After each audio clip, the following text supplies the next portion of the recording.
He turned away 36 women. 36 fathers knocked on his door, paraded their daughters like cattle at auction, and 36 times he said no. He built a house with his own hands, measured every window, cut every board. For a woman who vanished with $5,000 and left nothing behind but a locked room and curtains that were never hung, he swore he would never trust again. Then one September evening, a stranger walked through his front door without being invited, sat down at his kitchen table and didn't smile, didn't cry, didn't beg. She put down a contract and said, 90 days. That's all I'm asking. What happened in those 90 days broke him open in ways no blizzard, no betrayal, no amount of loneliness ever could. And the truth about the woman who stole his money, it will shatter everything you think you know. This story reminds us that the bravest thing you can do isn't building walls, it's tearing them down. And sometimes the love that saves you doesn't arrive with a ring or a promise. It arrives with a contract, a cup of terrible coffee, and the stubborn choice to stay. Welcome to Cowboy Dusk channel, where the dust settles and the real stories begin. This is your place for tales of the Old West, of rugged love forged in hard country, of mothers and fathers who sacrificed everything, of strangers who became family, and of the quiet compassion that survives even the coldest winters. If your heart beats for stories like these, you're home. This content was carefully researched, developed, and manually edited by our team to deliver meaningful stories with valuable life lessons. Every narrative is crafted to entertain, inspire, and empower our audience. We believe that great stories can change lives, and we are committed to bringing you content that matters. Thank you for being part of our community. If this story touched something in you, hit that like button and let me know in the comments. Which moment gave you chills? Share it with someone who needs to hear it tonight. And if you haven't already, subscribe and ring that bell so you never miss a story when the sun goes down on Cowboy Dusk. Caleb Harlan knew exactly what the 36th girl was going to say before she opened her mouth because her father wore the same smile his own father had worn the day he sold the ranch. It was the kind of smile that had nothing to do with friendliness and everything to do with arithmetic. The kind of smile a man puts on when he has already done the math in his head and decided what another human being is worth. Caleb had seen that smile 35 times before, and each time it got a little easier to spot and a little harder to stomach. September of 1883, and the Chinook winds were blowing warm through the Stillwater Valley 2 weeks ahead of schedule. The old-timers at the feed store in Miles City had been shaking their heads about it for days. Chinook in September means winter comes early, they said. Winter comes early means cattle die. Cattle die means men go broke. That was the arithmetic of Montana, and Caleb understood it the way he understood everything, through work. He stood on the porch of the house he had built with his own 2 hands, watching a hired buggy climb the dirt road from the east. The dust had kicked up, hung in the warm air like a dirty curtain, and he could see 2 figures on the bench seat, a man and a woman, father and daughter. Number 36, the Mercer family out of Helena. He had received their letter 3 weeks prior, written in the kind of handwriting they teach at ladies' academies, and he had thrown it in the stove without replying. They came anyway. They always came anyway. Caleb poured himself coffee from the pot on the porch rail and waited. The coffee was bitter and black and just the right side of terrible, which was how he liked most things in his life.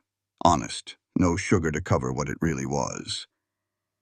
The buggy pulled up and Mr. Mercer climbed down first, red-faced, round-bellied, wearing a suit that cost more than most ranch hands earned in a month. His daughter followed. Pretty girl, maybe 22, wearing a dress the color of cream and gloves that had never touched anything rougher than a piano key.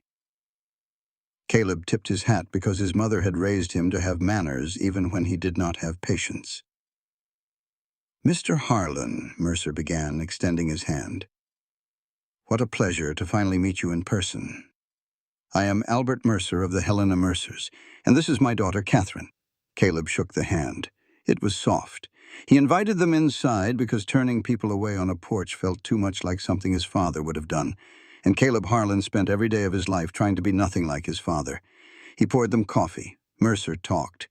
Catherine sat with her hands folded in her lap and her eyes on the floor, and Caleb felt the old familiar anger rise in his chest. Not at her, never at them. At the fathers who paraded their daughters like livestock at a county fair, sizing up the buyer, calculating the price. "My Catherine attended the Portland Ladies' Academy," Mercer was saying. "She speaks French. She plays the piano. She manages a household with remarkable efficiency. And I can assure you, Mr. Harlan, that she comes from a family of impeccable reputation." Caleb set down his cup. "Appreciate you coming, Mr. Mercer." Answer is the same as the other 35. The silence that followed was the kind that fills a room the way cold water fills a boot. Mercer's smile cracked along the edges, and something harder showed through underneath. "Now see here, Harlan. I have traveled 2 days by coach to present my daughter. The least you could do is consider the matter." "I have considered it." Caleb stood and opened the front door. "The answer is no. It was no before you got here. It will be no after you leave. I wish your daughter well.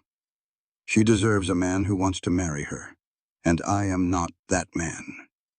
Catherine Mercer stood without a word. She walked past Caleb with her head high and her back straight, and he respected her for that. She had more spine than her father, which was not saying much, but it was saying something. When the buggy disappeared down the road, Caleb walked to the corral and saddled his horse. He needed to check the herd in the north pasture. 3 fence posts had been leaning since last week, and the creek bank near the south meadow was eroding toward the grazing land. There were 2 cows showing signs of screwworm that needed doctoring, and the water troughs up on the ridge would need the ice broken come morning if the temperature dropped the way he expected. This was his life. This was what he had built. 2,000 head of cattle spread across a valley that ran from the foothills of the Absaroka Range to the banks of the Stillwater River. A house made of timber and stone that he had raised board by board, nail by nail, starting when he was 21 years old and too stubborn to know the difference between ambition and insanity. Tom Jessup was waiting at the gate. The foreman had been with Caleb since the early days, since the ranch was nothing but a broken fence and a borrowed mule. 58 years old, built like a fence post, with a face the wind had carved into something that looked more like geography than expression. He had fought for the Union at Chickamauga, lost his only son in the same battle, and buried his wife 3 years later. He did not talk about any of it. He talked about cattle and weather and fence posts, because those were things a man could fix. Mercer girl cried on the road out, Tom said, falling into step beside Caleb as they rode toward the north pasture. Caleb did not answer. They rode in silence for a while, the way men do when they have known each other long enough that silence is its own kind of conversation. The valley spread out around them in the late afternoon light, golden grass running to the river, the mountains beyond still holding the last of the summer green on their lower slopes. It was beautiful country. It was hard country. And Caleb had paid for every acre of it with sweat and stubbornness and the kind of loneliness that settles into a man's bones like winter cold and never quite leaves. While he doctored the screwworm cattle, his hands moving with the antiseptic in the practiced rhythm of a man who had done this 1,000 times, a memory flickered through his mind, quick and unwanted, like a spark from a branding iron. Number 14 had cried too. Her father had offered Caleb a land deed as sweetener, like he was selling a horse at auction. The girl had beautiful hands that had never touched a fence post. Caleb had looked at those hands and thought of his mother, who had worked until her hands cracked and bled, and who had died in a house that was not good enough for her because his father had drunk away everything she deserved. The memory passed. He went back to work.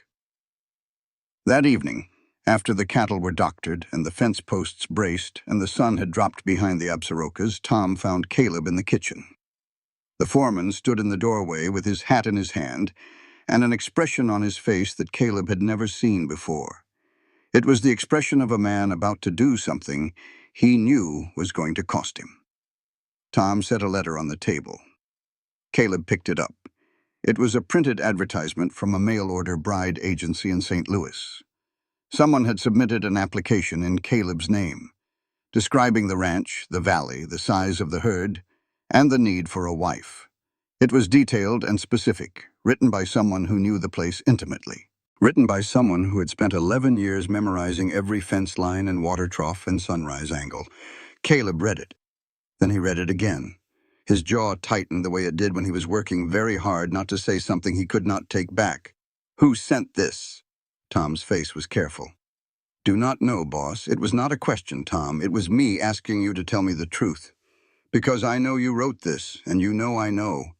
And if we are going to stand here and lie to each other after 11 years, then I need to know that too." Tom said nothing. He stood in the doorway and took it, the way he took everything, with the quiet endurance of a man who had survived worse than his employer's anger.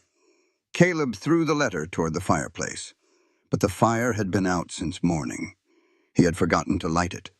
The letter landed on a bed of dead ash and sat there, pale paper on gray powder, unburned. He should have lit the fire. He should have watched the paper curl and blacken, and that would have been the end of it. But he did not. He left the letter on the ash and walked upstairs to the bedroom he had built for a woman who never came. And he lay in the dark listening to the Stillwater River through the open window, low and steady, the sound of something that did not care whether a man slept or did not. And he did not sleep. In the morning, the letter was still there. The ash was still cold, and the feeling that something was already in motion that he could not stop had settled into his chest like a second heartbeat. It was the next afternoon when a ranch hand named Coulter rode in from town. Young kid, maybe 19, more enthusiasm than sense. The kind of boy who delivered news the way a dog delivers a stick, excited and oblivious to what it might mean. "Heard there is a woman at the Miles City Depot asking for directions to Blackstone Ridge," Coulter said, swinging down from his horse. "Said she has got a contract." Caleb turned to Tom. 11 years of trust. 11 years of silence and loyalty, and the kind of bond that forms between men who have survived hard winters together. Tom did not look away. He did not apologize. He said the only honest thing there was to say. "She was already on the train before I could take it back. Eliza Calhoun owned exactly 3 things worth keeping: a marriage contract she had not signed, a primer for teaching children to read, and a newspaper clipping with her own face printed under the word wanted. The first was folded inside her valise. Tucked between a spare dress and a pair of stockings she had darned so many times, the original fabric was more memory than material. The second was in her hands, its pages soft from use, its margins filled with notes in her own small handwriting. The third was hidden in the lining of her coat, sewn into the seam with thread that matched the fabric, because Eliza Calhoun had learned a long time ago that the things most likely to destroy you should be kept close enough to feel against your skin. She sat in a Northern Pacific rail car somewhere between the Dakota Badlands and the Montana border, watching the landscape change through a window smudged with coal dust and other people's fingerprints. The Great Plains had given way to something different.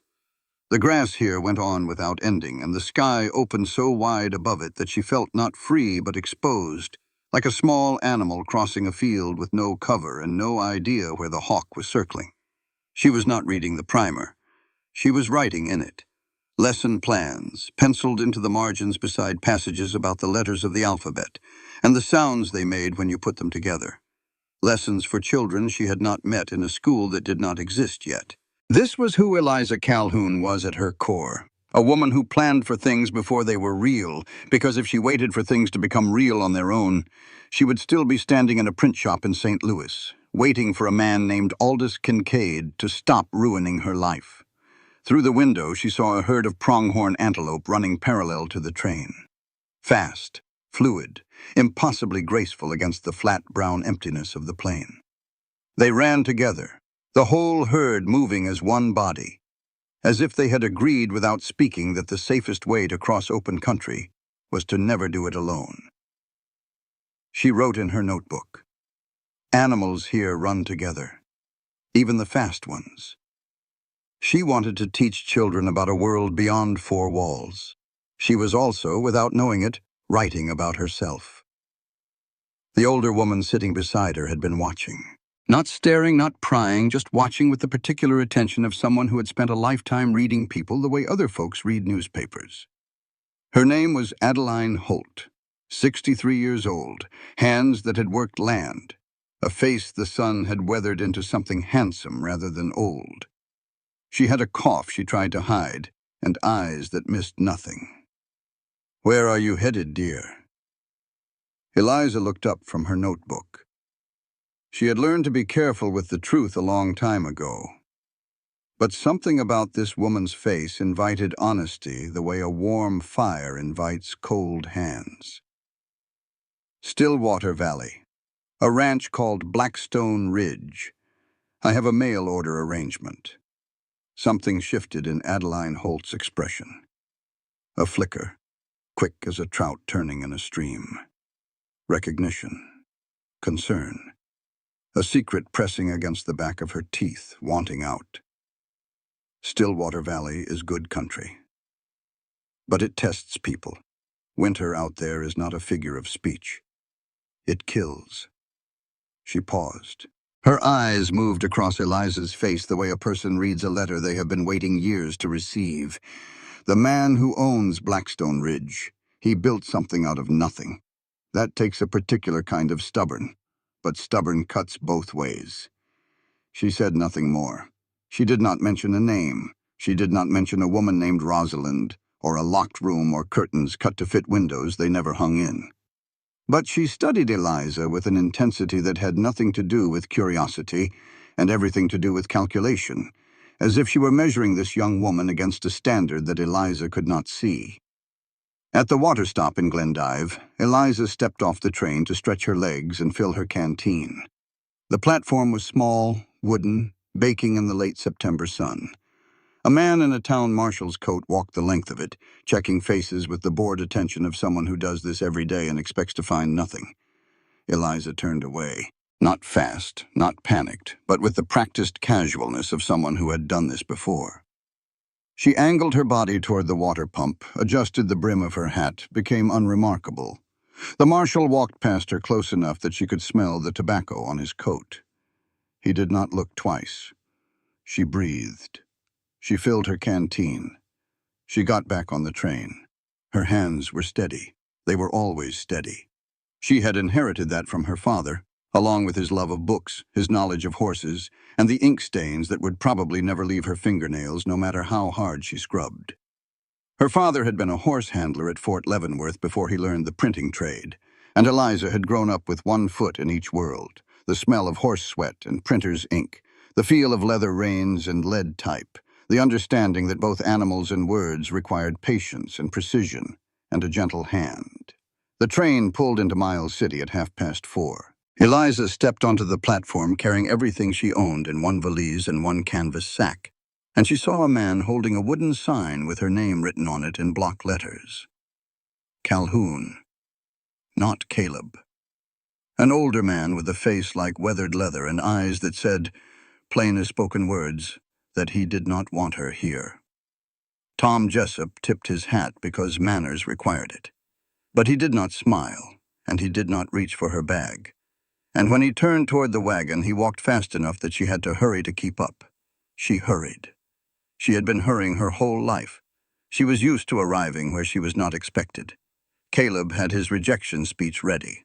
3 sentences polished by 36 repetitions, sharp enough to cut and clean enough to leave no room for argument. He had delivered it to bankers' daughters and merchants' daughters and politicians' daughters, and one daughter of a territorial judge who had wept so hard her father threatened to sue.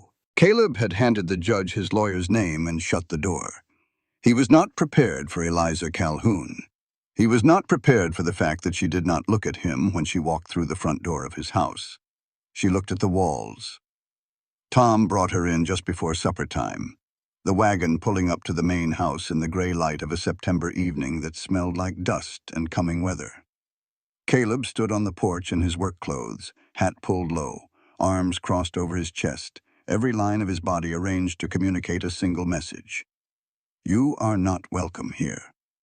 Eliza climbed down from the wagon without waiting for help. She was not what he expected.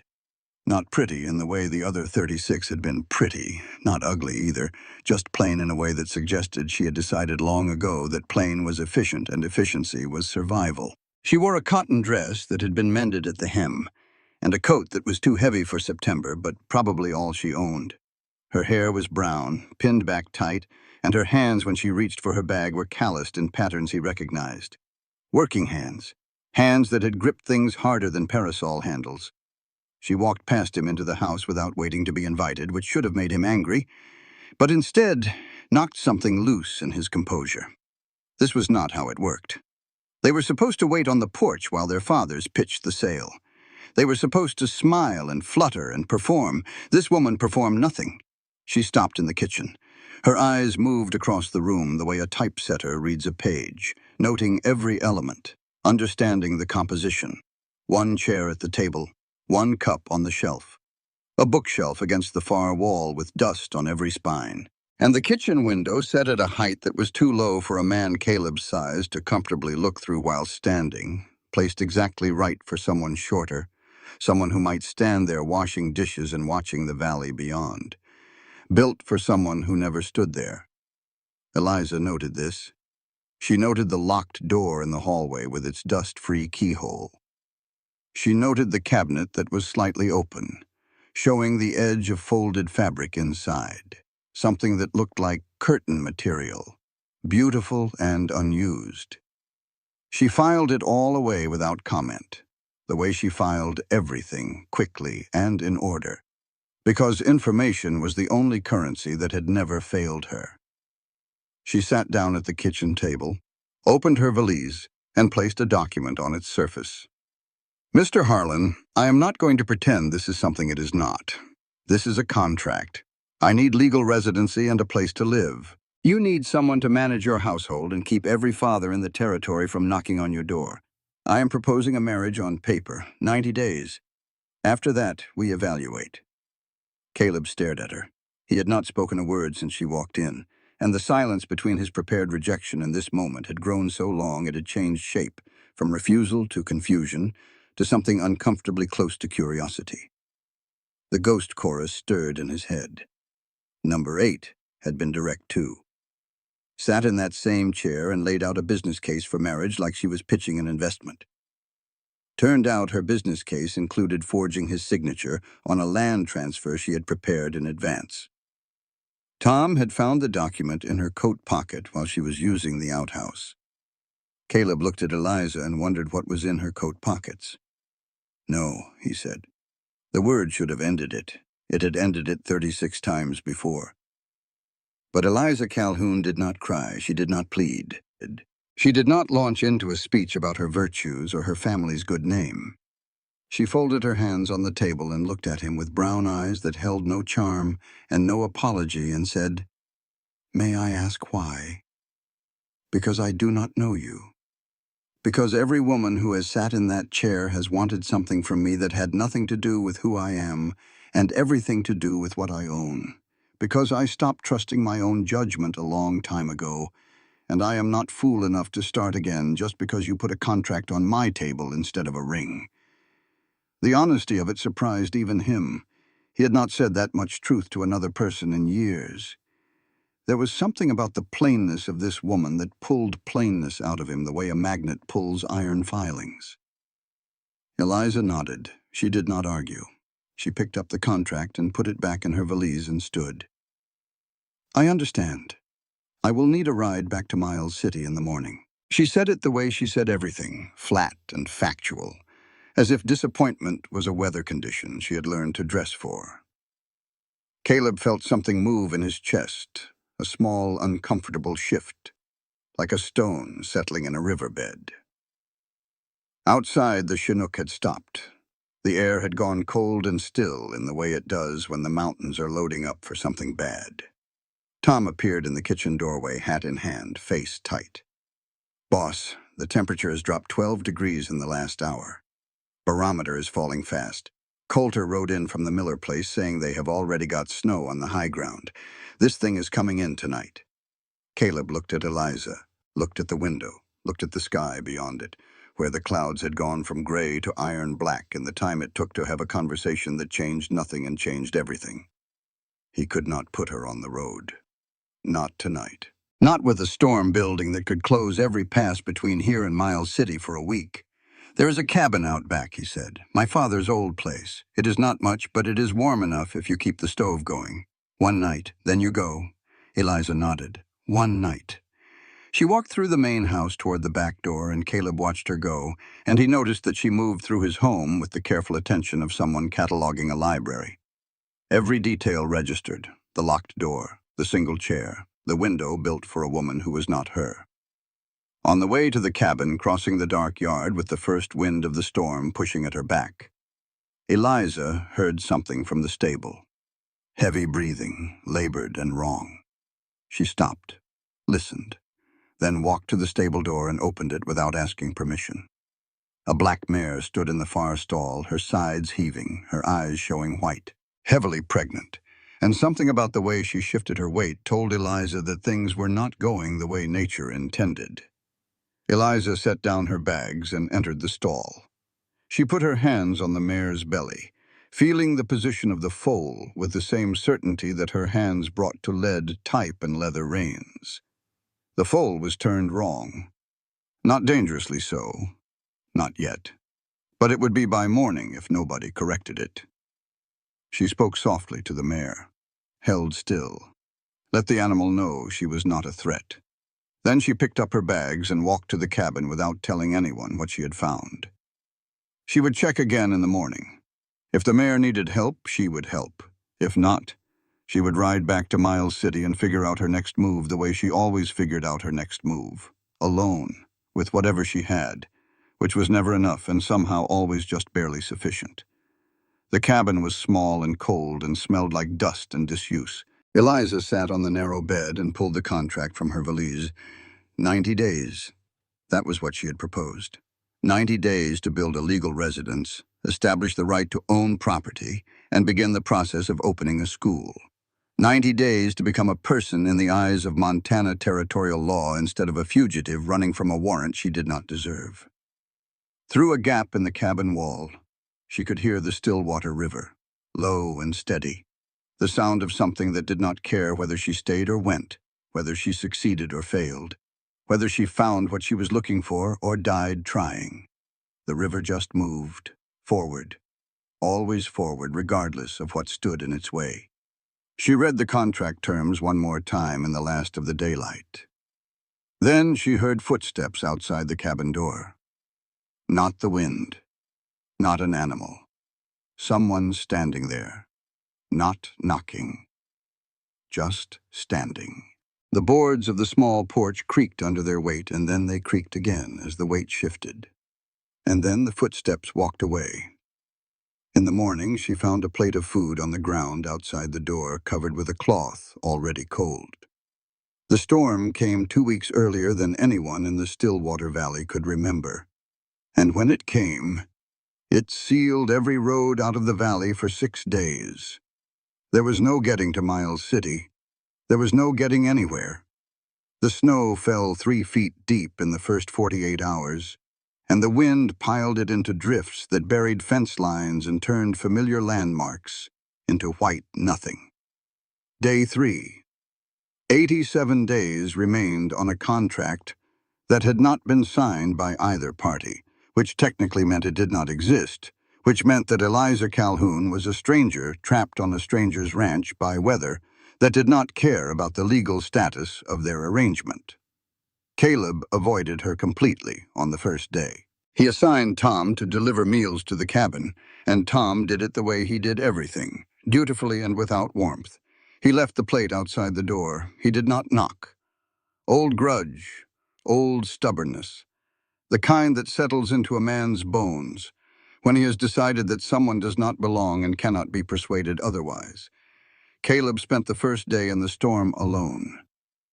He rode the near pastures, checking cattle, breaking ice on water troughs with the back of an axe, pulling a calf out of a snowbank where it had bedded down and could not get up. He carried the calf to the barn wrapped in his own coat, his hands so numb he could not feel the animal's heartbeat. but he knew it was alive because it kicked against his chest the whole way. That night he sat in his kitchen with 1 cup of coffee and thought about the 36. Number 22 had lasted 4 days on the ranch before asking how much the house was worth. Not even subtle about it. Sat in the parlor with a cup of tea and said, "This is lovely woodwork. What do you think the appraised value would be?" Tom had escorted her to the gate personally.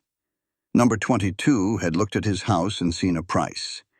Eliza Calhoun had looked at his house and seen a window built for someone who was not there. The difference nagged at him like a loose nail in a boot sole, the kind you cannot find but cannot ignore. On the 3rd day, the mare went into labor.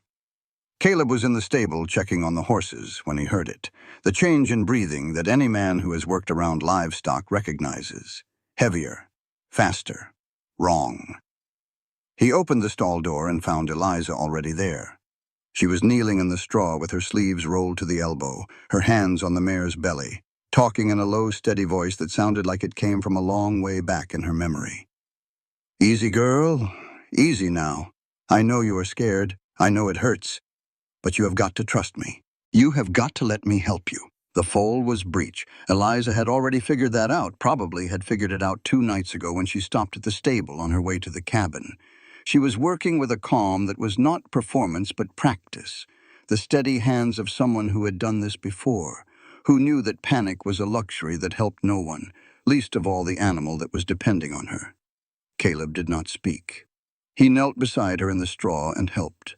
She glanced at him once, quickly, to see if he knew what he was doing, and then she nodded, and they worked together. It took an hour of blood and effort, and the kind of intimacy that has nothing to do with romance, and everything to do with the shared project of keeping something alive.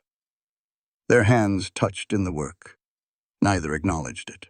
The straw was wet with birth fluid, and their arms were slick with it, and the mare made sounds that were equal parts pain and trust. And when the foal finally slid free and lay in the straw, taking its first breath, Eliza sat back on her heels and said nothing for a long time. The foal was black as ink. It blinked at the lantern light and kicked its legs and began the ridiculous wobbling struggle of trying to stand for the first time on legs that did not yet understand what they were for. Caleb watched Eliza watch the foal. Her face in the lantern light was not pretty. It was something better. It was present. Completely, entirely present. The way people are only when they have set aside every pretense and calculation and are just there, in the moment, covered in blood and straw and the simple reality of what they have done. "You know horses," he said. His voice was rough from an hour of not using it. Eliza was washing her arms in the water trough. She did not look at him when she answered. "My father handled horses at Fort Leavenworth before he learned the printing trade." Caleb processed this. She had told him her father was a printer. She had not mentioned Fort Leavenworth. She had not mentioned horses, the first omission. Small enough to be innocent, large enough to notice, old Caleb would have pushed, would have demanded the full accounting right there in the stable, wet straw and birth blood and all, would have added it to the evidence he was always collecting against every person who got too close. But something had happened in the last hour, something he could not name. And instead of pushing, he filed the omission away and let it sit. "What are you going to call her?" he said, nodding at the foal. Eliza looked surprised. "The mare is yours. You delivered her. You name her." Eliza looked at the foal, who had managed to get 3 of her 4 legs underneath her and was wobbling toward her mother with the blind determination of all newborn things. "Ink," Eliza said, "because she is black as printer's ink." She smiled when she said it, a small, quick smile that was gone almost before it registered. And something about the way it came and went told Caleb that this woman did not smile often. And when she did, it was because something real had broken through her defenses for just a moment before she sealed them back up again. He knew that feeling. He knew it better than he wanted to admit. On the 6th day, the storm broke. The sky cleared to that hard blue that only exists in Montana in winter, and the sun hit the snow and turned the whole valley into a blinding white ocean of light. Roads were clearing. Caleb could put her on a wagon to Miles City by afternoon. He was trying to figure out how to say it when Tom rode in from the north pasture with a face like a funeral, 3 head dead from the cold. Fence collapsed on the north line. We need every rider who can sit a horse to push the herd south before the next front comes through. Coulter says there is another system building over the Absarokas. We have got maybe 2 days. Caleb looked toward the cabin. Eliza was already coming across the yard. She had heard Tom. She was wearing her coat and carrying a saddle blanket, and she was walking toward the corral with the stride of a person who had made a decision and did not intend to discuss it. She saddled one of the ranch horses. Nobody invited her. Nobody stopped her. She rode out with the hands into the white chaos of a Montana pasture after a blizzard, and she worked 18 hours without complaint, without slowing down, without asking for special treatment or quarter. She was not perfect. She took a bad line through a flooded creek crossing, misjudging the current, and her horse stumbled and nearly went down. Tom got to her in time, grabbing her bridle and hauling her to solid ground with the efficiency of a man who has saved people from water before. He looked at her for a long moment.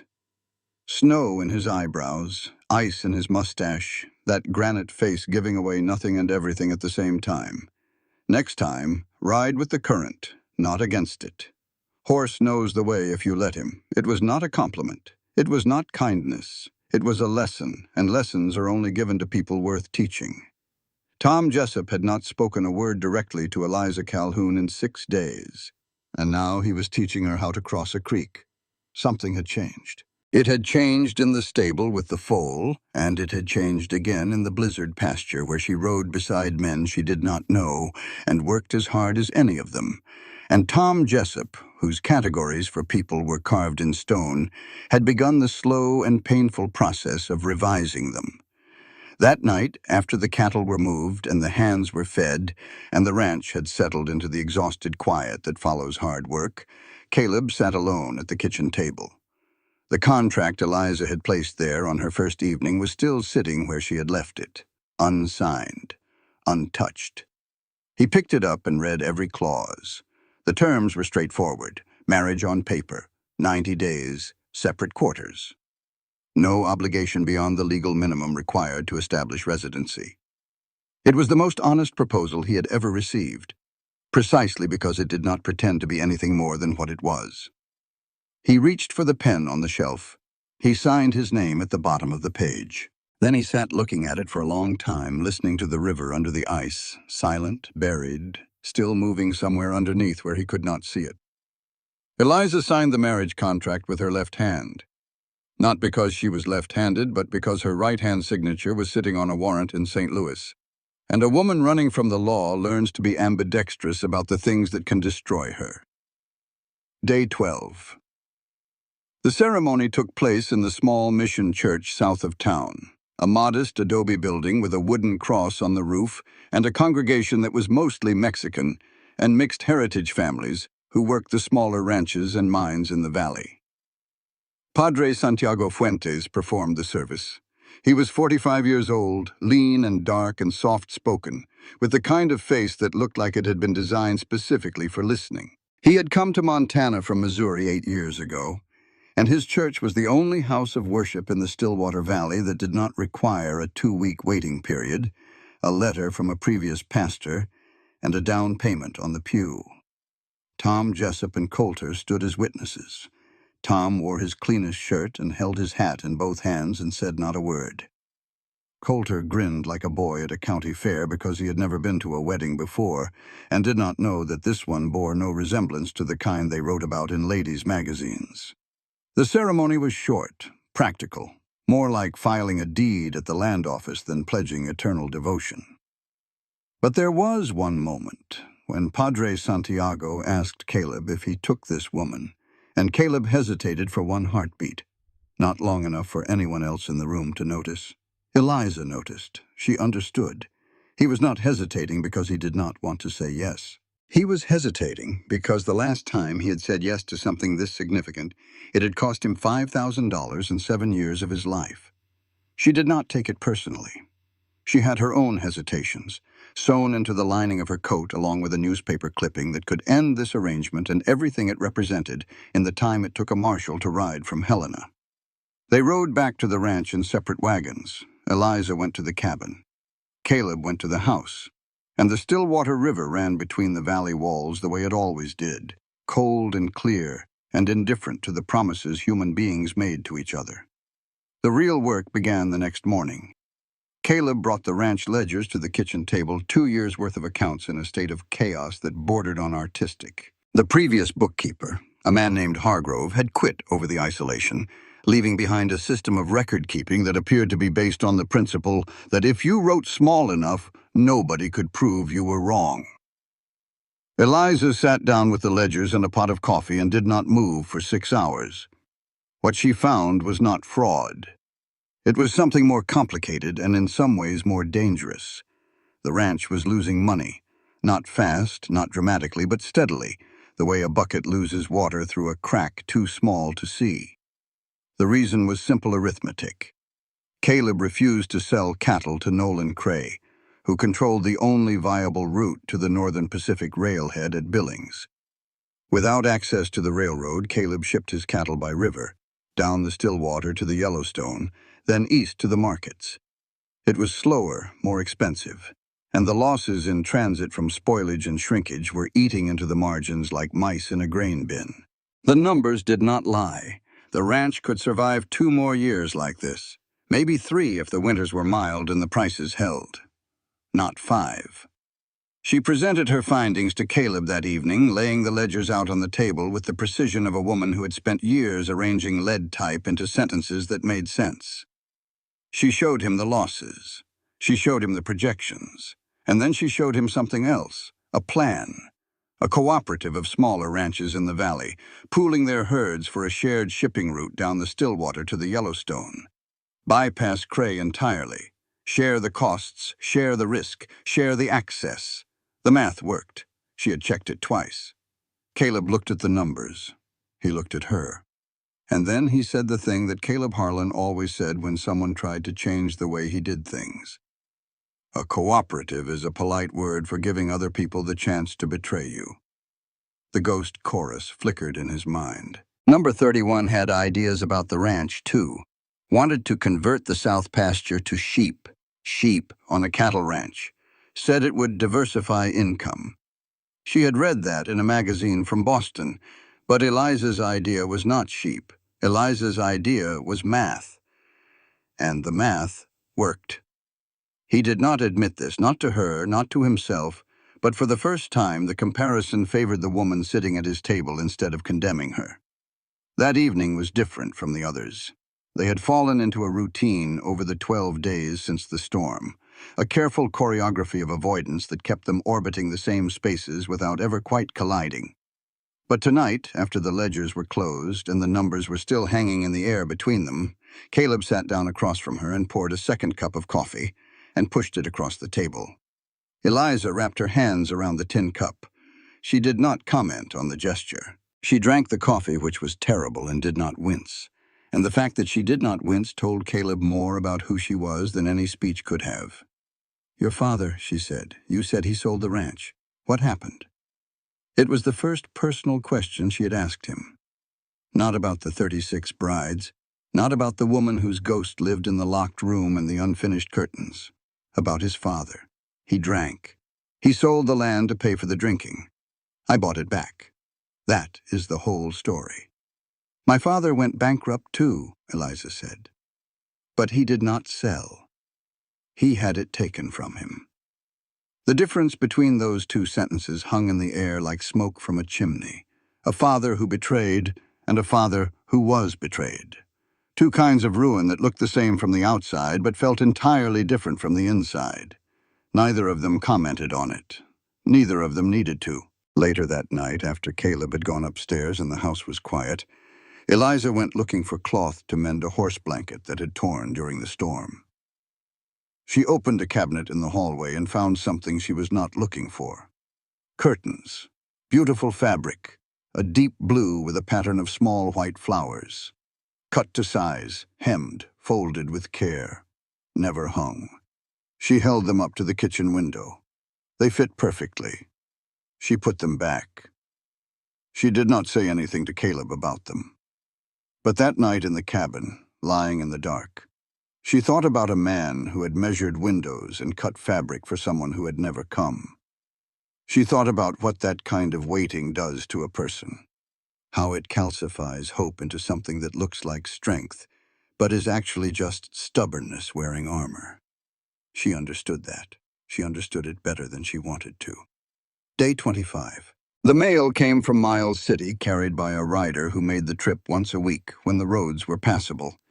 Routine correspondence for the ranch, a newspaper, supply orders. But tucked inside the newspaper was a St. Louis broadsheet, 6 months old, folded to a page that contained no article of note, no picture, nothing that would mean anything to anyone except a woman who had spent 2 years running from the city it was printed in. It was a message, not in the words on the page, but in the fact of its arrival. Someone knew she was here. Someone had tucked this broadsheet into the mail with the deliberate intention of letting her know that she had not disappeared as completely as she believed. Eliza burned it in the cabin stove. The ash floated up and the smell of old printer's ink filled the small room, the most familiar scent she knew, and the most dangerous. For the first time since arriving in Montana, her hands shook. 65 days remaining. Caleb Harlan knew he was in trouble on the morning he woke up and thought about Eliza Calhoun before he thought about the cattle. Day 30. 60 days remaining on a contract that had become the scaffolding around which 2 carefully constructed walls were slowly, painfully, reluctantly beginning to lean toward each other. Deep winter had the Stillwater Valley in its teeth. 3 feet of snow on the ground, temperature 20 below zero at dawn. The kind of cold that makes fence wires sing and turns a man's breath into ice crystals before it reaches the brim of his hat. The ranch operated in survival mode, every decision measured against the single question that governed all life in Montana in January. Will this keep something alive or let something die? Caleb had started repairing Eliza's cabin without being asked. He told himself it was practical. The boards had gaps that let the wind through, and the window glass was cracked, and the door latch stuck in cold weather. He was protecting his investment. He was maintaining a structure on his property. He was doing what any responsible rancher would do. He did not explain why he also insulated the interior wall beside her bed, or why he replaced the cracked window with a double pane he had been saving for the main house, or why he oiled the hinges on the stove door so it would not squeak when she fed the fire at 3 in the morning. Eliza did not thank him. Instead, she repaired his saddle. A piece of leather on the right stirrup had been torn for weeks, and he had been meaning to fix it and never getting around to it, the way a man alone will let small discomforts accumulate because there is no one to notice and no one to care. She fixed it with the precise stitching of a woman who had handled leather and thread her whole life, and she said nothing about it, and when he found the repaired stirrup the next morning, he stood in the stable holding it and looking at the stitching and feeling something he did not have a name for. Exchange of care without words, the most dangerous kind, because words can be taken back. Eliza had begun teaching Coulter to read. The boy was 19, strong as a fence post and about as literary. He had come to the ranch at 16, fleeing something he never talked about, and Caleb had hired him because the boy worked hard and asked no questions, and sometimes that is all the qualification a man needs. But Coulter could not read his own name, and this had begun to matter in a territory where land rights and contracts and the basic mechanics of citizenship required at minimum the ability to sign a document and understand what you were signing. Eliza sat with him every evening in the bunkhouse, a slate on her lap, a piece of chalk in her hand, the primer open beside her. She taught the way her father had taught her, with patience and repetition, and the absolute conviction that literacy was not a privilege, but a right. Coulter's progress was slow and earnest, and he bent over the slate with the fierce concentration of a man who has discovered that the world contains things he does not know, and is determined to know them anyway. Caleb discovered this one evening when he walked past the bunkhouse window and saw them through the glass.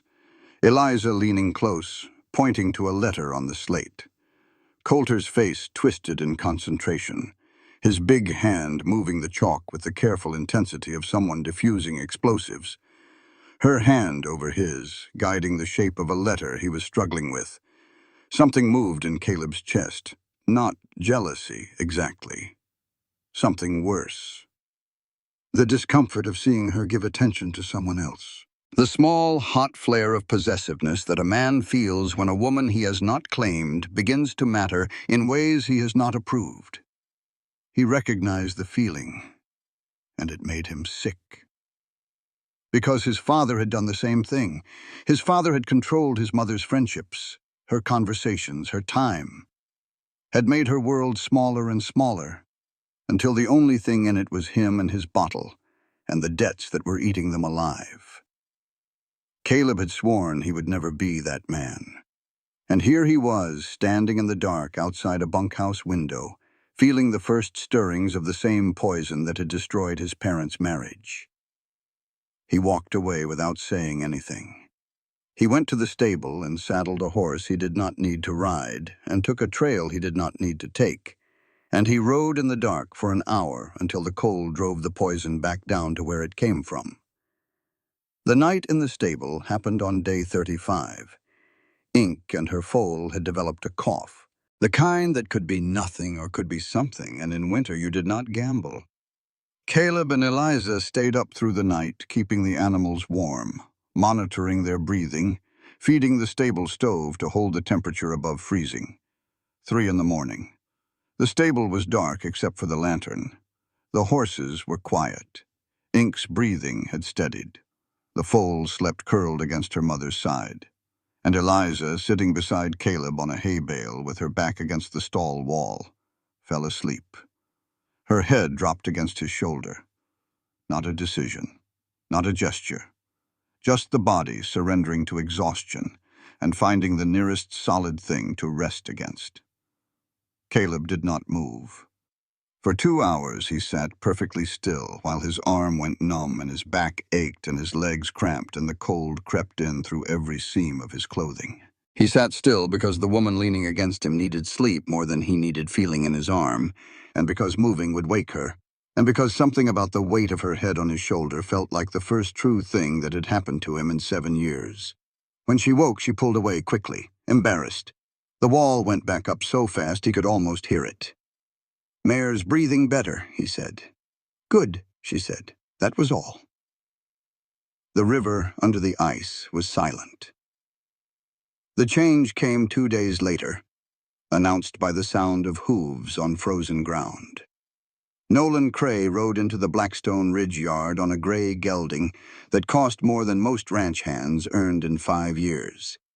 He was 40 years old, lean and sharp-featured, dressed in the kind of clothes that said money without shouting about it. He brought good whiskey and a smile that did not touch his eyes, and a manner of speaking that made you feel like the most important person in the room right up until you realized he was counting your teeth. "Mr. Harlan, heard you had a rough winter so far. Wanted to check on my neighbors." Caleb leaned against the porch post and did not invite him inside. "We are managing." Cray's eyes moved past Caleb to the window where Eliza was visible at the kitchen table, working on the ledgers.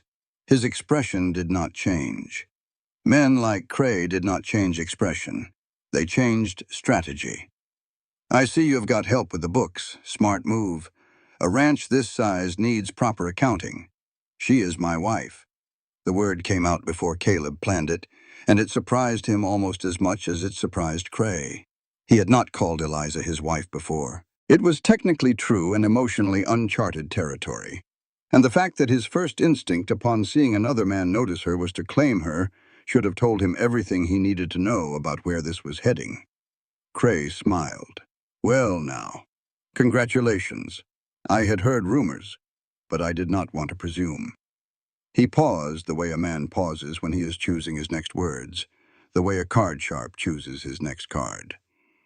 "I have a business matter I would like to discuss, if you have got a minute." "I do not," Caleb said, but Cray was already talking. "The railroad." The Northern Pacific Survey team was running their line through the Stillwater Valley. The route they were considering would follow the river, and the right-of-way would cut through Cray's property and Caleb's. If they cooperated, if they granted easement together, the railroad would bring a railhead to the valley. Every ranch within 50 miles would double in value. Cattle could be shipped at half the current cost. The territory would grow, prosper, thrive. It was a good pitch. It was a true pitch, and Caleb hated every word of it because the man delivering it was the man who had loaned his father the money that destroyed his family. I told you before, Cray, I am not doing business with you. Not today, not ever. Even if it means the valley dies, Caleb. Even if 200 families go under because you would rather nurse a grudge than shake my hand. The words landed like a fist, because they were true. Caleb knew they were true, and the truth of them made him angrier than the lie would have. Get off my land, he said. Cray left. But before he did, he found a moment to speak with Eliza. She had come out onto the porch during the conversation, drawn by the tension in the voices, and Cray addressed her directly with the kind of respect that men like him used as a tool. Mrs. Harlan, your husband tells me you are managing the accounts. Your River Route cooperative proposal. He paused just long enough to let her know he had been paying attention. The numbers could work with the right backing. If your husband will not consider partnership, perhaps you should talk to people who will listen. Eliza said nothing, but she did not shut the door. That evening, after Cray was gone and the ranch had settled back into its routine, Eliza mentioned the cooperative again. She had been working on the numbers all day, refining her proposal, building a case that was stronger than the one she had presented weeks ago. The math works, Caleb. If we form a shipping cooperative with the smaller ranches, we can move cattle down the Stillwater at competitive rates. We do not need Cray. We do not need his railroad. We need each other. Caleb cut her off. The words came out flat and cold, delivered with the precision of a man who had learned to use truth as a weapon. If you find Cray's ranch more appealing, the contract allows you to leave any time. I will not stop you. Stop. The silence that followed was different from the silences that had come before. Those silences had been full of possibility, full of the things they were not yet saying to each other. This silence was empty. This silence was a door slamming. That is what I am to you, Eliza said. A contract. That is what you told me this was. Day 1. Your words. She picked up her coat from the hook by the door. She walked to the cabin without another word. She did not slam the door behind her, because slamming doors is a performance, and Eliza Calhoun did not perform. Caleb stood in the kitchen and knew with absolute clarity that he had just done the thing his father did. He had taken a true fact and used it as a weapon, and the cruelty of it was not in the words but in the intention. He had said it to push her away. He had said it so that when she left, he could tell himself it was her choice. That night he made 1 cup of coffee. He sat at the table and drank it in a kitchen that felt emptier than it had before she came, which should not have been possible since nothing had changed except everything. Day 40. 50 days remaining. Outside, the river was still frozen, but somewhere deep beneath the ice he could hear it cracking. Spring came to the Stillwater River like a gunshot. The ice broke at 4 in the morning with a sound like cannon fire, a deep percussive crack that echoed off the valley walls and brought every man on the ranch out of bed with his boots half on and his heart hammering. The river had been building pressure under the ice for weeks, snowmelt from the Absarokas feeding into it day after day. And when the ice finally gave way, the water rose faster than anyone in the Stillwater Valley could remember in 20 years. Day 50. 40 days remaining. And the river did not care about contracts or countdowns or the complicated silence between a man and a woman who had hurt each other and had not yet figured out how to stop. The flood was real, and it was dangerous. The east pasture, where 400 head of cattle were staged for the spring drive, sat in the floodplain of the Stillwater. If the water topped the bank, 400 head would be standing in a river that was running fast enough to roll boulders. Cattle are not smart about water. They panic and they drown and they take the men trying to save them down with them. Every hand on the ranch worked 18-hour days. Caleb was in the saddle before dawn and did not dismount until after dark. Eliza rode with the hands, and nobody questioned it anymore. And nobody gave her special instructions, and Tom Jessup rode beside her at the creek crossings, and did not say a word because he had already taught her what she needed to know, and trusted her to remember. She remembered. She rode with the current instead of against it. She let the horse find the footing, and when a yearling calf got caught in a log jam at the bend below the South Bridge, Eliza dismounted in knee-deep water, cut the wire that had snagged its leg, and hauled the animal to shore by herself, while the current tried to take her boots off. Tom watched from the bank. Later, at supper, he told Coulter what he had seen.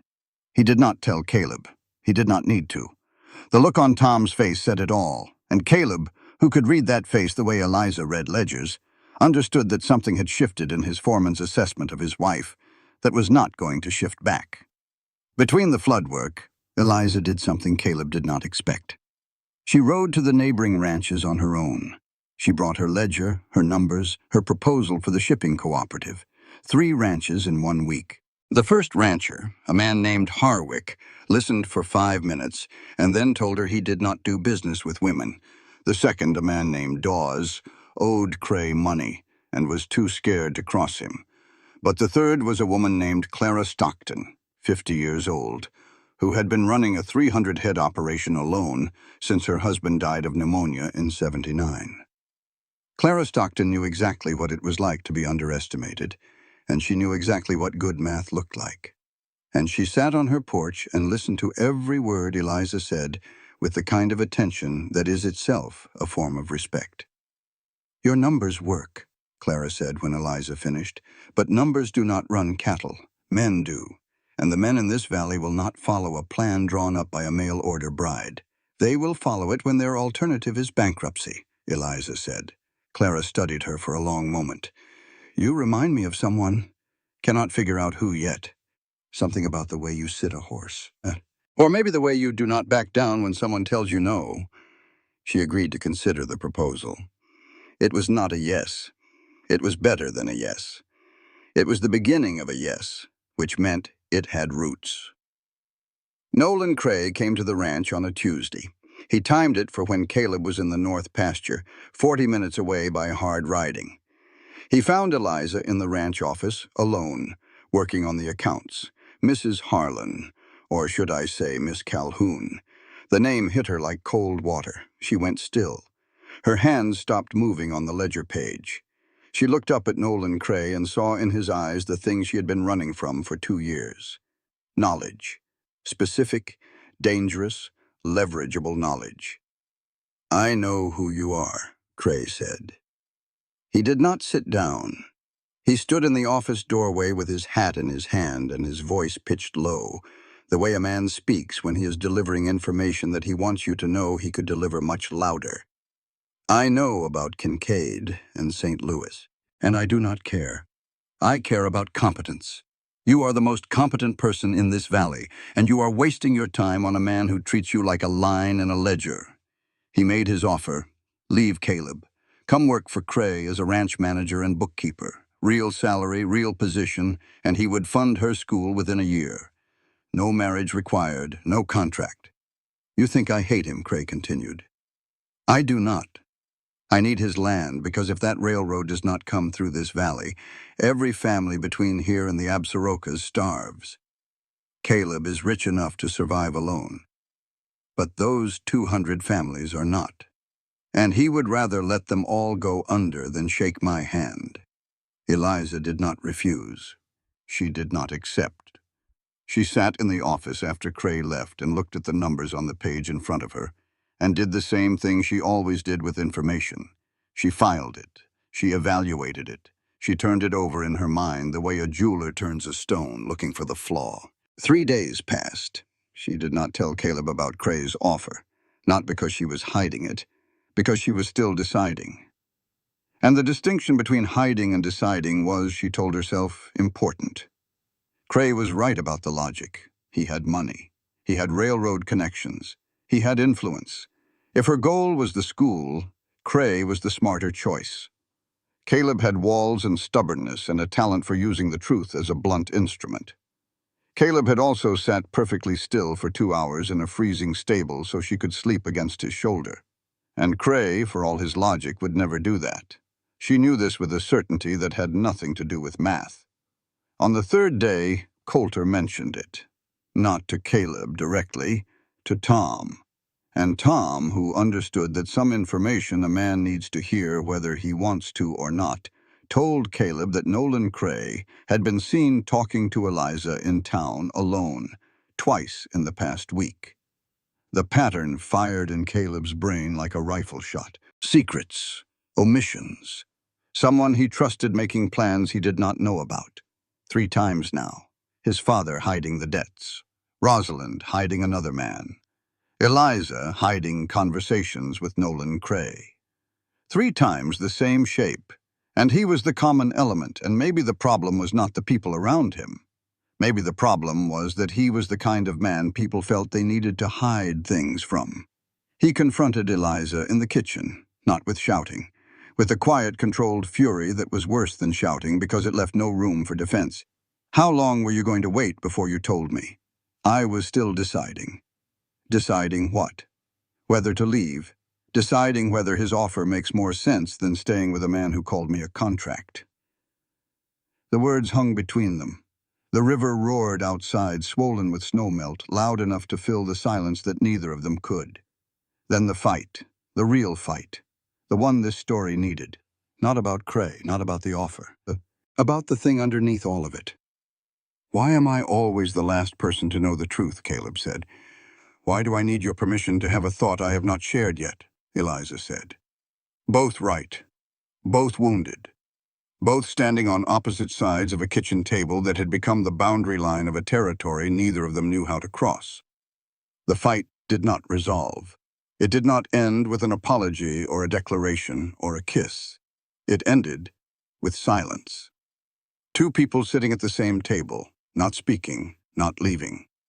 Choosing to stay when staying was harder than going. Choosing each other's difficult presence over comfortable absence. Outside, a ranch hand shouted that the South Bridge was flooding.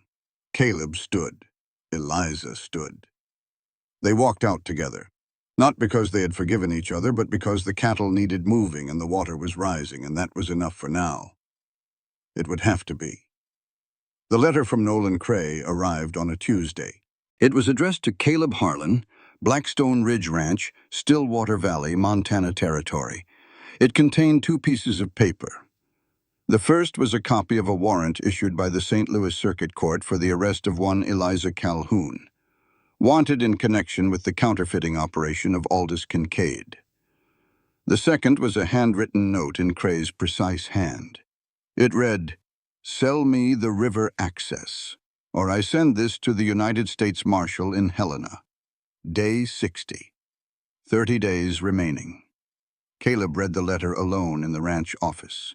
He read it once quickly and then again slowly, and then a third time with his hand flat on the desk, because the desk was solid and real, and the words on the paper were threatening to rearrange everything he thought he knew. He sat with the letter for an hour.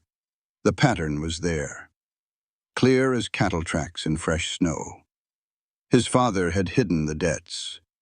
Rosalind had hidden another man. Now Eliza had hidden a warrant, 3 times, same shape. Same. The same terrible shape that had defined his life. The shape of a man who trusts and is betrayed, who opens a door and finds the room behind it empty. But something was different this time. He could feel the difference even if he could not name it. He kept thinking about the stable. Eliza kneeling in the straw at 3 in the morning, arms bloody to the elbows, talking to a terrified mare, with the steady voice of someone who cared about the outcome more than she cared about the mess. People did not fake that. People did not fake 18-hour days in a blizzard or the way she had walked into knee-deep water to free a calf.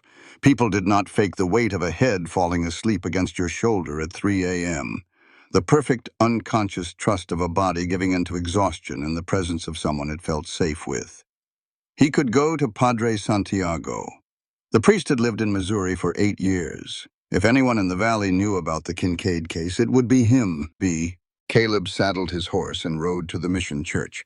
Padre Santiago was replacing shingles on the roof when he arrived, working with the steady patience of a man accustomed to repairing things the diocese would not pay to maintain. Padre, I need you to tell me everything you know about a printing house called Kincaid's in St. Louis. The priest climbed down from the roof and led Caleb into the church, which was cool and dim and smelled like beeswax and old wood. They sat in the front pew, and the priest told him what he knew. Aldous Kincaid had been arrested, tried, and convicted of printing counterfeit banknotes. He had confessed. He had named no accomplices. The case had moved through the courts with the particular sluggishness of Missouri's legal system after Reconstruction, and a warrant had been issued for a woman named Calhoun who had worked as his typesetter. But Kincaid's confession had complicated the case because a man who confesses to a crime committed alone implicitly clears the people around him. Padre Santiago paused. Kincaid confessed. That means legally she was not his accomplice. But I cannot tell you whether she knew what he was printing. I was not there. I only know what the parish network passed along. It is not a clean answer, Caleb. I wish I could give you a clean answer. It was not a clean answer. Caleb rode home knowing less than he wanted and more than he expected, carrying a weight that was not the weight of betrayal but the weight of uncertainty, which was in some ways heavier because there was nowhere to set it down. He placed Cray's letter on the kitchen table. Eliza was at the stove, heating water for coffee.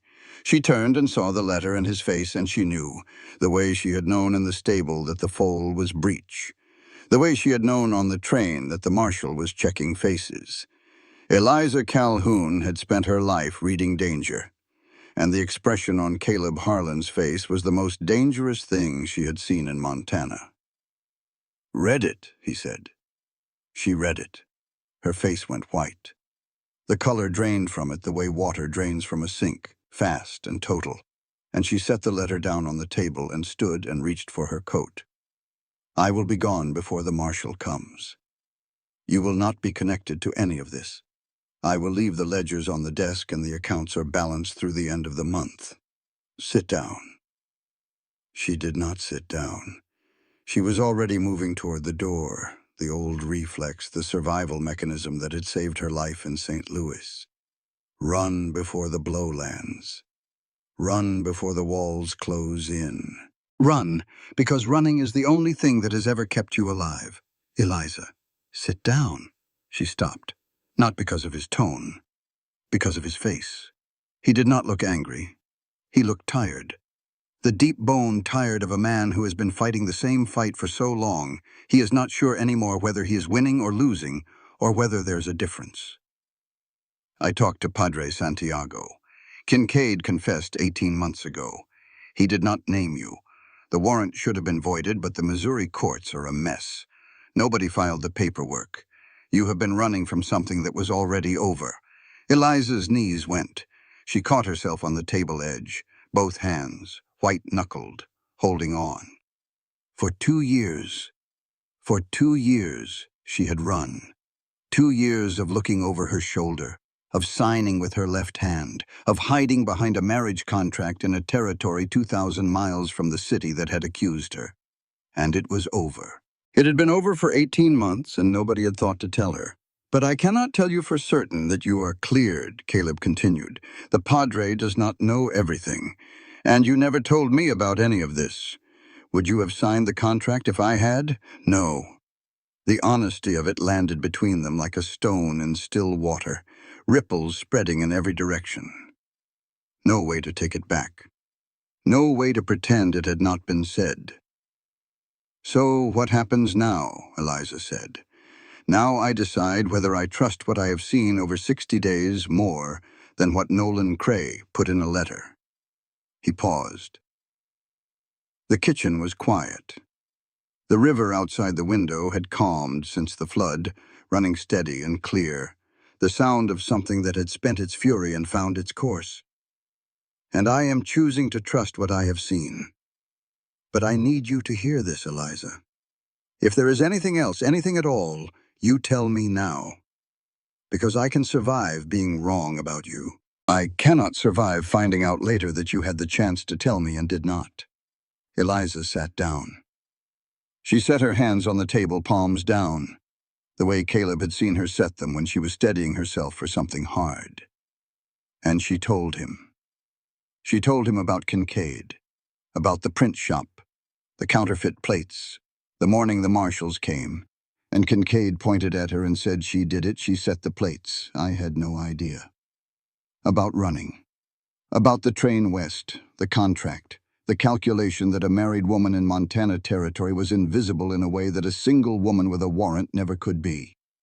She told him about the school, about her father's belief that education was the only thing that could not be taken from a person, about the primer in her valise with the lesson plans penciled into the margins, about the dream she had carried from St. Louis to Miles City to this kitchen table.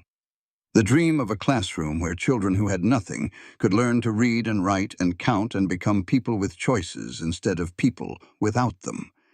She told him everything. And when she was done, she did not cry from relief. She cried from anger. The fury came up from somewhere deep, and it was not pretty, and it was not delicate, and it was not the kind of crying that makes a man want to gather a woman in his arms. It was the ugly, raw, table-pounding, swearing rage of a person who has just discovered that she has been locked in a room for 2 years, and the door was never locked. She hit the table. She said words that would have made Padre Santiago cross himself. She was not beautiful in that moment. She was furious, and the fury was righteous, and it burned like a brush fire, and consumed every pretense of composure she had ever built. Caleb stood still. He did not try to comfort her. He did not reach for her. He endured her anger the way the mountains endure weather because he understood it. He understood what it was to build your entire life on a fear that turns out to be unnecessary. He had done the same thing, 7 years of walls built against the memory of Rosalind's betrayal. And some of those walls were starting to look like they had been built against the wrong thing, too. When the storm passed, Eliza sat at the table with her head in her hands, and her breathing uneven, and her eyes red and swollen. Caleb poured 2 cups of coffee and set one in front of her. She wrapped her hands around it and held on. He dealt with Cray the way a man deals with a rattlesnake that has crawled onto his porch, not with drama, with efficiency. He took Cray's letter, turned it over, and wrote on the back in his square, plain handwriting, "Your information is 18 months out of date. So is your offer." He gave it to Coulter and told him to ride it to Cray's ranch before dark. Then he sat down across from Eliza and said something that cost him more than the $5,000 Rosalind had taken. "Your cooperative plan. The math works. I want you to move forward with it." Eliza looked up. She looked at him through red eyes and tear-stained cheeks and the wreckage of 2 years of fear that had just been blown apart by a single conversation. "You are agreeing because you feel sorry for me. I am agreeing because the numbers are right and I have been too stubborn to admit it. Do not make it into something it is not." It was the most romantic thing he had ever said to her, and neither of them recognized it as such.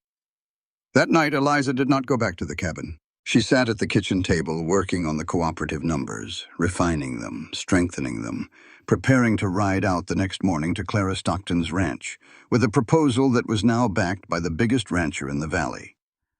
Caleb sat across from her mending a bridle. They did not speak, but for the first time, there were 2 chairs at the table, and both of them were occupied. The ghost chorus stirred in Caleb's mind one last time. He reached for a comparison, the way he always did. The automatic reflex of a man who had been burned 36 times and measured every woman against the memory of those burns. But this time the comparisons did not come. Eliza did not fit any of the 36 patterns. She was not number 14 with the beautiful unused hands. She was not number 22 calculating the value of his woodwork. She was not number 31 with her sheep and her Boston magazine. She was not any of them. The filter broke, quietly, without fanfare, like ice melting under spring sun. He looked at Eliza Calhoun and for the first time saw her clearly. Not through the lens of 36 failures, not through the shadow of Rosalind's betrayal, not through the armor of a man who had decided the safest way to live was to stop trusting anyone with anything. He saw a woman with ink stains in her fingernails and a school in her heart, and the courage to sit at his table after he had called her a contract, and still choose to stay. He did not say anything.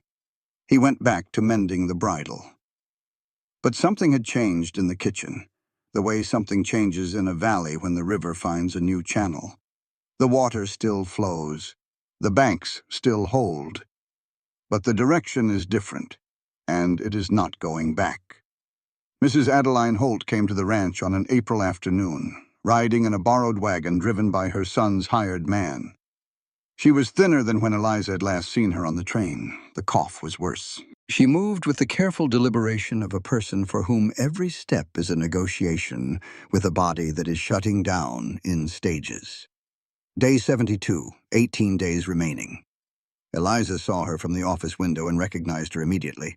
She went out to the porch and helped the older woman down from the wagon, and Adeline Holt looked at her and smiled with the weary satisfaction of someone who has made a long journey and is not certain she will make another. "I need to speak with your husband," Mrs. Holt said, and then she paused and looked at Eliza with those measuring eyes that had not dimmed despite everything else that was failing. "Number. She should hear this too. She has earned that." They sat in the kitchen. 3 chairs at the table now. Caleb poured coffee for all of them, and Mrs. Holt wrapped her thin hands around the cup, but did not drink. "I knew your mother, Caleb," she began. "We were friends when she was alive, and I promised her things that I have not kept. I am here to keep one of them before I cannot keep anything anymore." Caleb's face went still, the mask of the rancher, the controlled expression that gave nothing away. But Eliza had learned to read what lay behind that mask, and what she saw was a man bracing for impact. Mrs. Holt told the story. She told it simply, without embellishment, the way you tell a story, when the truth is painful enough without decoration.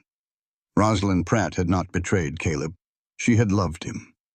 She had loved the house he was building, and the man who was building it, and the future they had planned together with the fierce certainty of young people who do not yet know that the world has plans of its own. But her father, Emmett Pratt, was Nolan Cray's business partner, and Cray had needed Caleb isolated, alone, vulnerable, eventually desperate enough to sell the ranch that sat between Cray's land and the river route that would one day be worth a fortune. The plan required removing the woman who was giving Caleb a reason to stay strong. Emmett Pratt had given his daughter a choice. Leave Caleb, or he would bankrupt the family. Rosalind's younger sister was 15. Their mother was dead. There was no one else. The $5,000 was not theft. Emmett Pratt ordered Rosalind to take the money and stage a disappearance that looked like fraud. She was to create evidence that would make Caleb hate her, because a man who hates the woman who left him does not go looking for her. He builds walls instead, and those walls were exactly what Cray needed. Rosalind obeyed. She gave every dollar to her father. She kept nothing for herself. She moved to Butte and worked as a seamstress and did not write a single letter because the terms of her father's ultimatum required silence. But she wrote one letter, one, and she gave it to Adeline Holt to hold until the right time. Mrs. Holt set a sealed envelope on the table. Caleb looked at it the way a man looks at a loaded gun. He picked it up. His hands were not steady. He broke the seal and unfolded the paper and read. The handwriting was small and neat. The handwriting of a woman who had been taught penmanship at a school in Helena and had never lost the habit of precision, even when everything else was falling apart. "Caleb, I am not asking forgiveness because I know what I took from you and no letter can give it back. But you deserve the truth even if it comes too late to matter. I did not choose to leave. I was given a choice between you and my sister, and I chose my sister because she was 15 and had nobody else. If that makes me a coward, then I am a coward. But I was not a thief. I loved you. I loved the house you were building. I loved that you measured the kitchen window for someone my height, even though I never told you my height. You just knew. Your father's debt, Cray's loan, my father's involvement. It was all one machine, Caleb. You and I were just the parts they needed to break. Do not build your walls so high that the right person cannot reach you. I could not be that person. But somebody will be. And when she comes, do not make her pay for what I did." He read it twice. The second time, his hands were shaking so badly the paper rattled against the table, and Eliza could hear it from across the room, that small, brittle sound of paper trembling in a man's grip, the sound of 10 years of armor falling away. "Where is she now?" "Died last year," Mrs. Holt said. "Typhoid in Butte. She never married." The kitchen went quiet. The kind of quiet that fills a room the way water fills a valley, rising until it covers everything. The locked room, the curtains in the cabinet, the window built for someone shorter. All of it, every detail Eliza had catalogued in silence, every ghost she had sensed in this house but never named, recontextualized in a single moment. This house was not a monument to a woman who had betrayed Caleb Harlan. It was a monument to a woman who had been taken from him. Mrs. Holt left before dark. Her borrowed wagon carried her down the road toward her son's ranch, and she did not look back. And Caleb and Eliza stood on the porch and watched her go, and neither of them spoke for a long time. Then Caleb told Eliza everything. Not because he needed her to heal him, because he had learned, finally and painfully, that hiding the truth was how you destroyed the things you were trying to protect. He told her about his father's drinking, about the morning he came in from mending fence and found the ranch sold, about the 6 years of hired work that followed, sleeping in other men's bunkhouses, eating other men's food, saving every penny with the single-minded fury of a boy who has decided that he will never be powerless again. About Rosalind, about the day she left and the $5,000 and the 7 years he spent building walls against a betrayal that turned out to be a sacrifice. Eliza listened. She did not interrupt. She did not offer comfort or wisdom or platitudes about time healing wounds. She listened the way you listen to a river, letting it run until it finds its level. When he finished, she asked the only question that mattered. "Do you want to go to Butte, to her grave?" "Yes." "Then go. Ranch needs me here. Spring Drive is coming. Ranch has Tom. Go, Caleb." He rode to Butte alone, 2 days there and 2 days back. He stood at a simple grave marker in a cemetery that overlooked the copper mines, and he did not speak because there was nothing to say that the letter had not already said.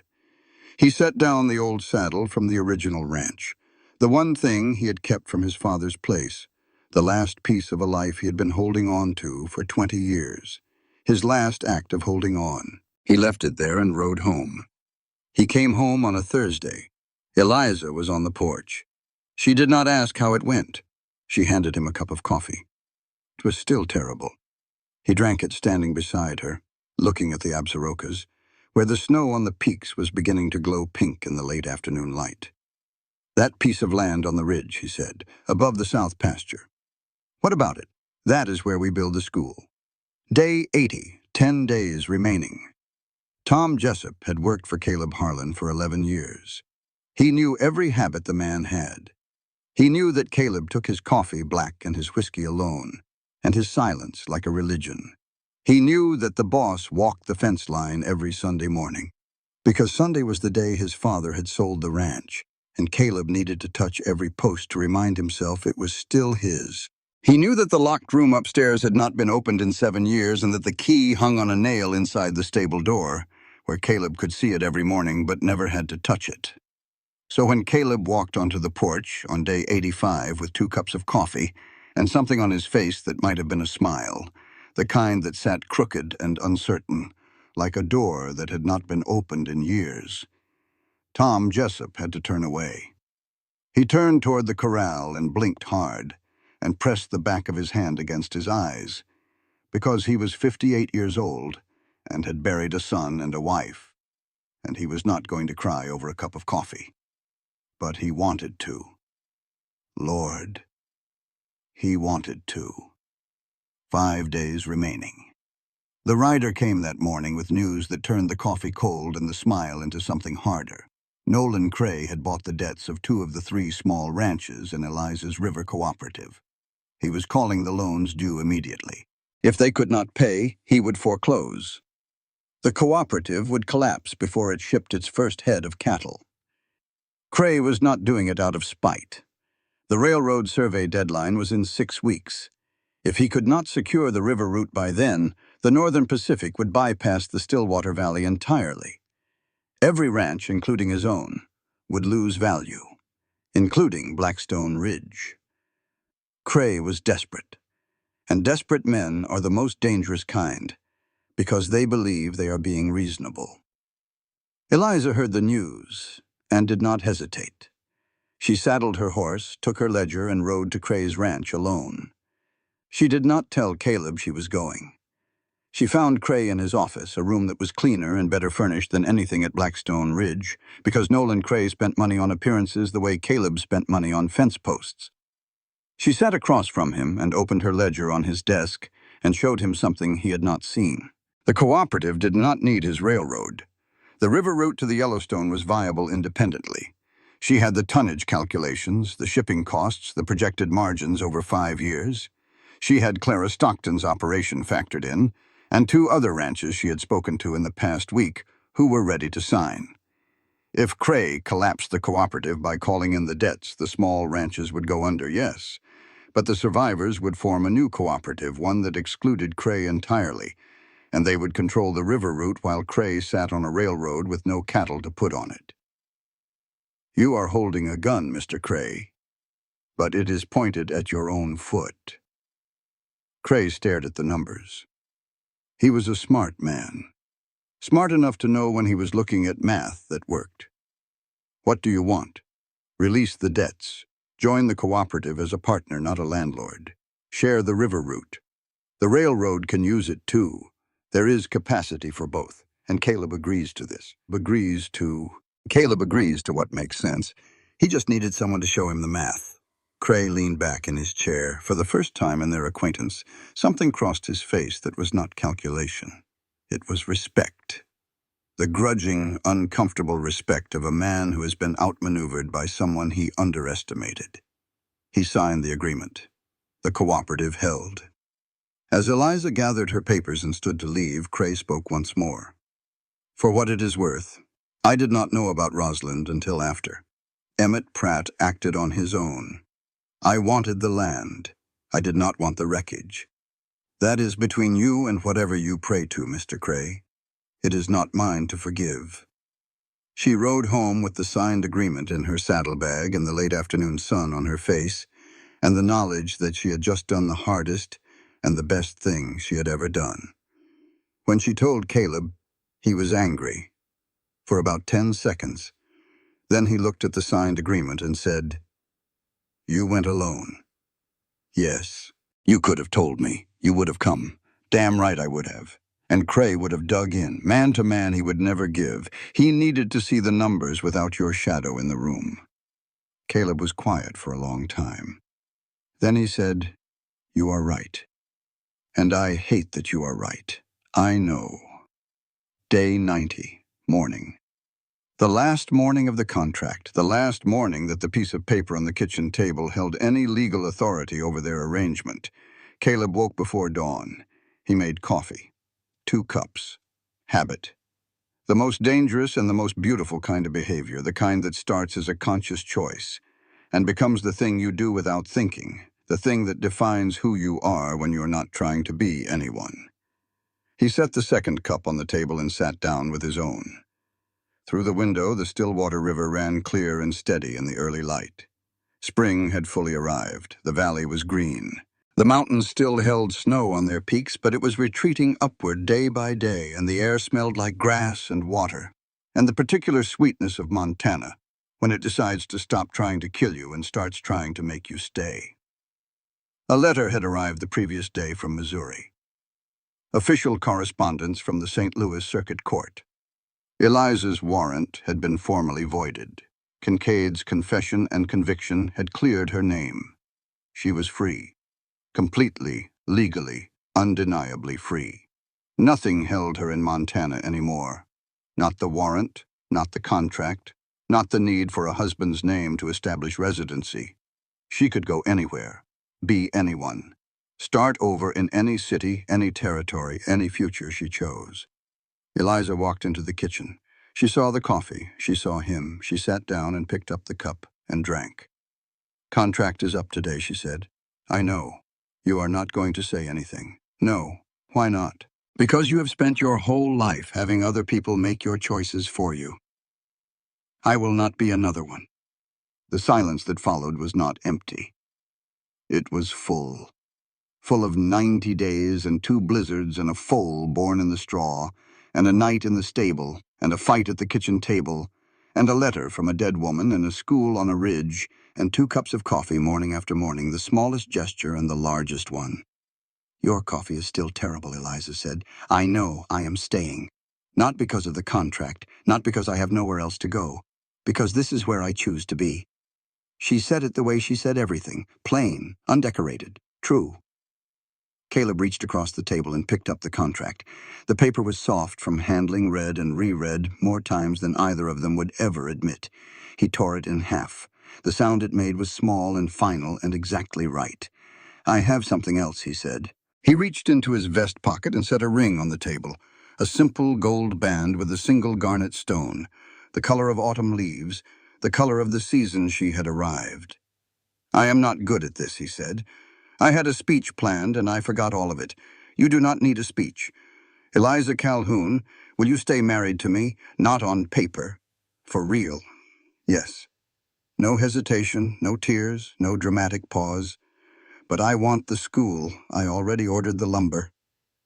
Eliza's composure cracked, not into tears, into laughter. Real, rough, surprised laughter that broke out of her like water breaking through a dam. The sound of a woman who had spent 2 years running and was finally, truly, completely stopped. The laughter filled the kitchen and spilled through the open window and reached the corral where Tom Jessup dropped his hammer because he had not heard laughter from that house in 11 years.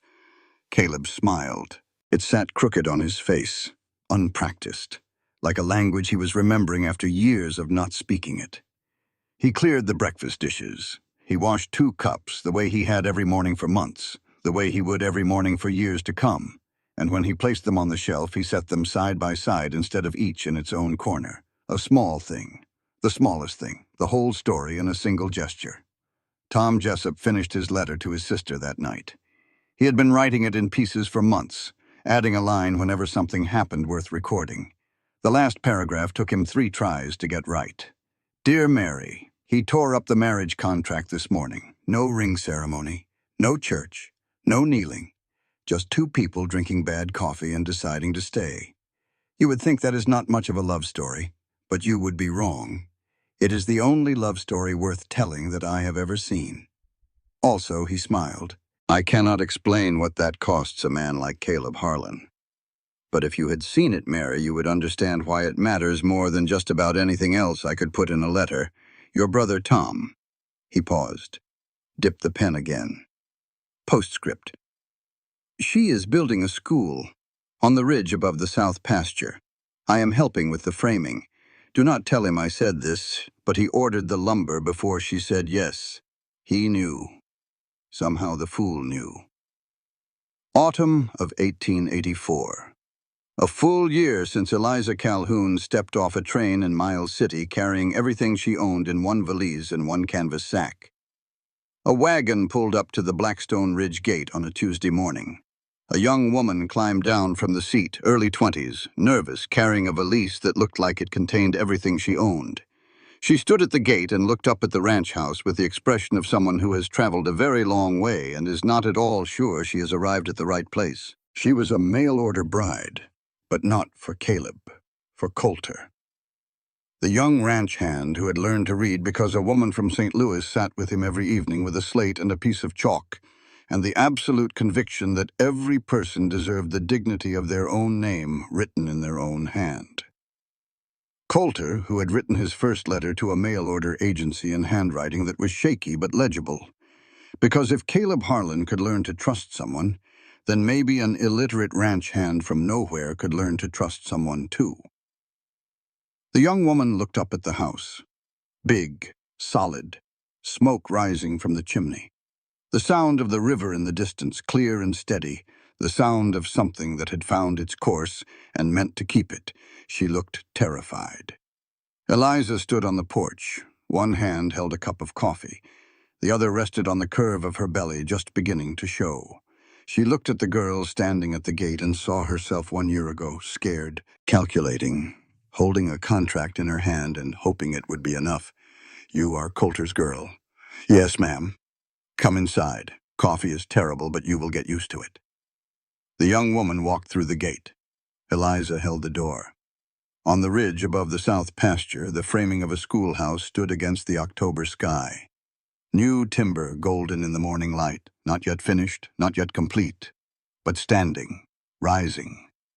Built board by board the way all real things are built, with patience and labor, and the stubborn belief that what you are making matters more than what you have lost. Eliza looked out at the valley one more time. The Stillwater River ran clear and steady. The absarokas were dusted with the first snow of the season. In the corral, Ink and her foal stood side by side, dark coats gleaming. Tom Jessup was at the fence, already measuring boards for the next section of the schoolhouse. And somewhere inside the house, Caleb Harlan was making 2 cups of coffee the way he did every morning, the way he would do every morning for the rest of his life, not because he had to, but because he had learned that the bravest thing a man can do is not build walls. It is pour the second cup. Eliza went inside. The door stayed open.